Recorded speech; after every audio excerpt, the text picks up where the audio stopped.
Hi guys, ang ituro ko naman sa inyo paano maglagay ng quick reaction sa Messenger guys. Tuturo ko sa inyo paano. Punta tayo sa Messenger and pili tayo isang message. Yan.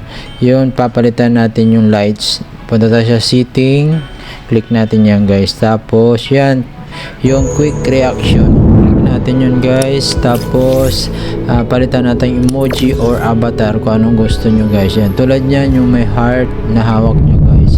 Papalit natin. Ayun na guys, sa baba nagpalit na siya guys. Tapos punta tayo sa setting, tapos quick reaction ulit, tapos palitan natin ng emoji guys.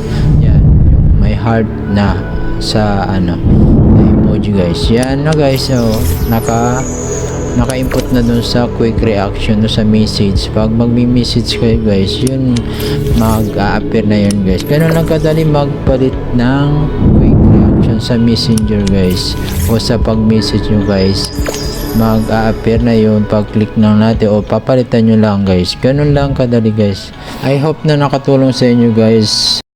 Please don't forget to subscribe. Thank you.